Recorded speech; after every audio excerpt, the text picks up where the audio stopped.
Europe ఖండములో అతిపెద్ద దేశము, one of the biggest industrial revolution తీసుకువచ్చిన దేశము. వీళ్ళ దగ్గర ఉండే టెక్నాలజీ, ముఖ్యంగా ఆటోమొబైల్ టెక్నాలజీ తిరుగు ఉండదు. అలాంటి జర్మనీ పూర్తిగా పతనమైపోతుందా? అసలు జర్మనీలో ఏం జరుగుతుంది? ఇప్పుడు ఎవరైనా మీ వద్దకు వచ్చి జర్మనీలో చదువుకోండి, చాలా బాగుంటుంది అంటే ఖచ్చితంగా వెళ్ళకండి. అలాగే జర్మనీలో ఉద్యోగ అవకాశాలు ఉన్నాయి అన్నా కూడా మీరు ఒప్పుకోకండి.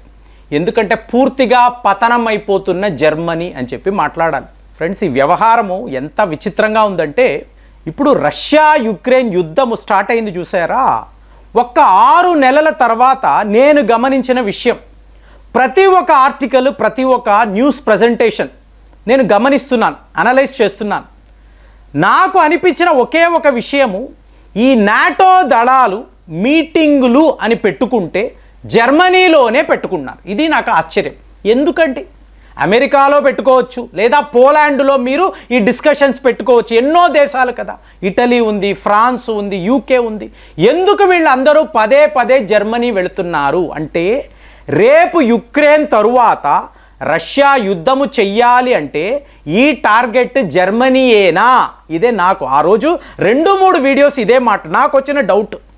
సో ఇవాళ ఆల్మోస్ట్ 3 ఇయర్స్ అయిపోయిందండి. సో ఇప్పుడు జర్మనీ యొక్క పతనాన్ని ప్రపంచంలో ప్రతి ఒక్క దేశము చూస్తుంది. ఇప్పుడు మీరు చూసారనుకోండి, సింగిల్ వరల్డ్ అని అంటారు. ఈ సింగిల్ వరల్డ్ ఏమిటి? అమెరికా. అంటే వాళ్లకు ఇంకొక దేశముతో ఎటువంటి సంబంధము ఉండదండి. అందరూ ఫ్రెండ్లీ కంట్రీస్ అంటారు, సడన్గా మీరు అందరూ మా శత్రువులు అంటారు. ఫైనల్గా ఈ ప్రపంచ పాలకులు మేమే, అమెరికానే ఈ ప్రపంచాన్ని రూలింగ్ చేస్తుంది, దీనికి అడ్డు అదుపు ఎవరు వచ్చినా ఒప్పుకోము. ఇది వీళ్ళ వాదన. అంటే ఇదేమైనా చాలా పెద్ద విషయమా అంటే, మీరు చూడండి, మంగోలియన్ సామ్రాజ్యము అన్నాం, తరువాత చరిత్రలో రోమన్ సామ్రాజ్యము, మీకు ఓటమాన్ ఎంపైర్ అంటారు, బ్రిటిష్ ఎంపైర్ని అంటారు, ఫ్రెంచ్ కాలనీస్ అంటారు. ఇన్ని మాట్లాడతారు కదా. ఇవాళ వీళ్ళందరూ ఎక్కడ ఉన్నారండి? ఇంకా చెప్పాలంటే సోవియత్ సామ్రాజ్యం, వాళ్ళు కూడా ఒకప్పుడు ప్రపంచాన్ని పరిపాలించారు కదా. ఇవాళ అమెరికా కూడా అదే సిచ్యువేషన్. అంటే ప్రతి ఒక్క మహా సామ్రాజ్యాలు కుప్పకూలిపోతూ ఉంటాయి. ఇవాళ మీకు అమెరికాకు సరిగ్గా అదే పరిస్థితి. మరి దీని నుంచి బయటపడాలి అంటే ఎన్నో కుట్రలు కదా, ఎన్నో కుట్రలు చెయ్యాలి. ఈ కుట్రలో చిక్కుకుపోయిన ఒక దేశమే జర్మనీ. ఇప్పుడు జర్మనీ యొక్క స్వయంకృత అపరాధమని మాట్లాడాలనుకోండి, వాళ్ళు ఏం ఆలోచించారు? ఇండస్ట్రియల్ రెవల్యూషన్ అంటే మాదే. ఈ ప్రపంచములో నాటో అనబడే గ్రూప్ ఎందుకు వచ్చింది? యునైటెడ్ నేషన్స్ అనబడే సంస్థ ఎందుకు వచ్చింది? ఇదంతా జర్మనీని ఆపడానికే. అడిగితే హిట్లర్, ఇంకొక హిట్లర్ వచ్చాడు అంటే ప్రపంచమే ప్రమాదంలో పడిపోతుంది, ముఖ్యంగా అమెరికా, రష్యా. సో వీళ్ళ యొక్క మీకు ఆధిపత్యాన్ని జర్మనీ ప్రశ్నించగలదు. కాబట్టి ఈ దేశము బతికి బట్టకట్టకూడదు, ఇది వీళ్ళ ఆలోచన. సరే, బాగానే ఉంది. కానీ జర్మనీ వాళ్ళు ఏం ఆలోచించారు? మేము ఈ ప్రపంచంలో ఒక షాడో గవర్నమెంట్ లాంటి వాళ్ళము. ఎందుకు? మా వద్ద ఉండే టెక్నాలజీ, ఆటోమొబైల్ టెక్నాలజీ ప్రపంచంలో ఎవరి వద్ద ఉండదు.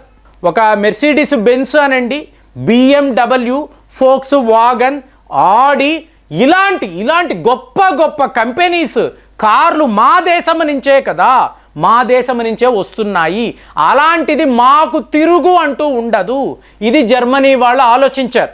ఇంకా చెప్పాలంటే టన్నల్ మైనింగ్ ఎక్విప్మెంట్, అలాగే మీకు ఆటోమొబైల్ ఇండస్ట్రీలో కాంప్లికేటెడ్ మెషినరీ, ఇదంతా కూడా జర్మనీ వాళ్ళే తక్కిన దేశాలకు ఎక్స్పోర్ట్స్ చేస్తూ ఉంటారు. ఎప్పుడు కూడా వాళ్ళు తక్కిన దేశాల కన్నా ముందే ఉంటారు. సో ఈ అహంభావము అనండి, వీఆర్ సుపీరియర్ అనుకోండి, ఎలాగైనా అనుకోండి, వాళ్ళు ఒక రకంగా ప్రపంచ దేశాల అంచనా. అంటే మీకు ప్రతి ఒక్క దేశము కూడా వాళ్ళ ప్రగతి గురించి ఆలోచిస్తారు కదండి.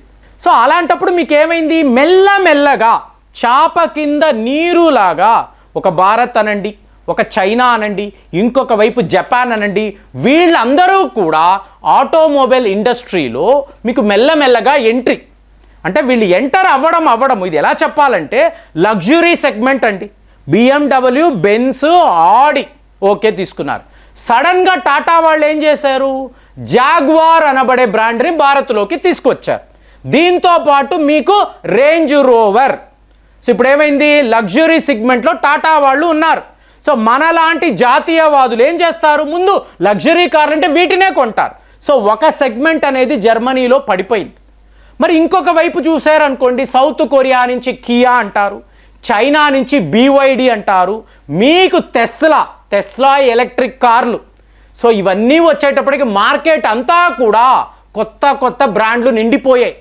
ఇప్పుడు వీళ్ళు జర్మనీ వాళ్ళు మేల్కొని చూసేటప్పటికి వాళ్ళ యొక్క షేర్ మార్కెట్ గణనీయంగా పడిపోయి ఉంది.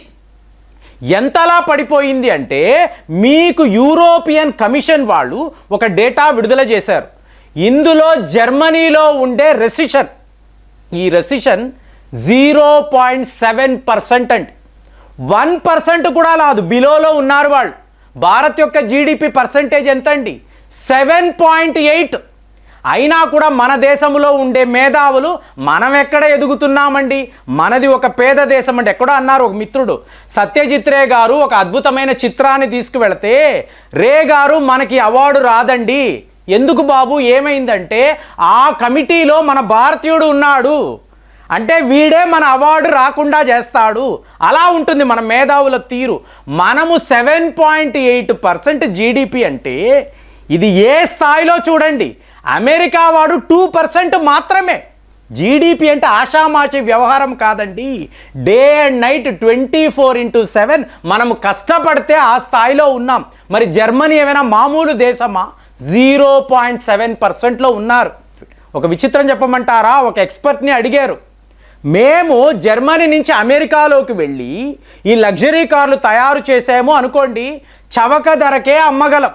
ఇవే లగ్జరీ కార్లు మా జర్మనీలో తయారైతే యూరోప్కి మేము ఎక్స్పోర్ట్స్ చేస్తే చాలా కాస్ట్లీ పడుతుందండి. అలాంటి ఒక రిసిషన్ మా దేశంలో ఉంది. ఇప్పుడు మేము ఏం చెయ్యాలి? చూడండి, మొన్న జర్మనీ యొక్క ఫారిన్ మినిస్టర్ భారత్కి వచ్చారు, జాన్ వెయిట్ పోల్ అంటారు.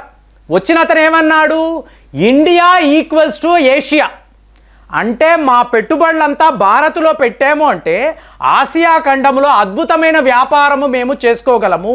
యావత్ ఆసియా ఎంత పెద్దదో ఒక భారత్ మాకు సమానము. ఎందుకంటాడండి వాళ్ళ ఫారిన్ మినిస్టర్? మనల్ని ఉత్తినే ఎందుకు పొగుడుతాడు? ఇవాళ వాళ్ళ పెట్టుబడులంతా భారత్లో లేదా ఒక వియత్నాం అనండి, థాయిలాండ్ అనండి, ఇలాంటి దేశాలలో పెట్టుబడి పెడితే వాళ్ళకి ప్రాఫిట్స్ వస్తాయి. వాళ్ళు మెల్లమెల్లగా రిసెషన్ నుంచి బయటపడగలరు. సో ఈ ప్లాన్తోనే ఈయన భారత్ వచ్చాడు. తరువాత ఈ చిన్నా చితకా దేశాలకు వెళతాడు. కానీ జర్మనీ యొక్క ఈ ఓటమి ఎందుకు మనకు ముఖ్యం? జర్మనీ ఓడిపోవాలి అని భారతీయులుగా మనము ఎందుకు కోరుకోవాలి అంటే, జపాన్ యొక్క ఓటమి 5th పొజిషన్లో ఉన్న మనం 4th పొజిషన్కి వచ్చాం జీడిపిలో. ఇవాళ జర్మనీ 0.7%, వీళ్ళు ఫర్దర్గా పెర్ఫామ్ చేయలేరు. ఎందుకంటే చలికాలము, మీకు అక్కడ కంపెనీస్, ఇండస్ట్రీస్, ఫ్యాక్టరీస్, సో వీళ్ళు ఫుల్ ఫ్లెడ్జ్డ్గా వర్క్ చేయలేరు. విపరీతమైన చలి. మోర్ ఓవర్ దీనికి ప్రాథమిక కారణం ఏంటి? రష్యా యొక్క ఎనర్జీ జర్మనీకి రావడం లేదు. ఇక్కడ నుంచే వీళ్ళ పతనము స్టార్ట్ అయ్యింది. అంటే మన మిత్రదేశము రష్యా మనల్ని 3rd పొజిషన్లో చూడాలని అనుకుంటున్నారా? కాబట్టే జర్మనీపై ఇలాంటి ఆంక్షలు, మీకు నార్డ్ స్ట్రీమ్ అనబడే పైప్ లైన్ని వీళ్ళు ఆపేసారా? ఒకవేళ జర్మనీ కుప్ప కూలిపోతే డిసెంబర్లోగా భారత్ జీడిపిలో 3వ స్థానంలోకి వెళ్ళిపోతుందా? ఇది నా అంచనా. మరి దీనికి తగ్గట్టుగానే జర్మనీ యొక్క పర్ఫార్మెన్స్ కూడా ఉంది. ఇంత పెద్ద దేశము, యూరోప్లో మీకు ఎక్స్ట్రాడినరీ కంట్రీ, మీకు the industrial capital of Europe అంటారు. వాళ్ళు ఇలా పతనం అయిపోవడము భారత్ యొక్క విజయానికి సంకేతమా? మీకు కూడా అదే అనిపిస్తుందా? జర్మనీ కూలిపోవాలని మీరు కూడా కోరుకుంటున్నారా? మీ ఆలోచనలు ఎలా ఉన్నాయి? కామెంట్స్లో రాయండి. మళ్ళీ వచ్చే వీడియోలో కలుద్దాం. జై హింద్.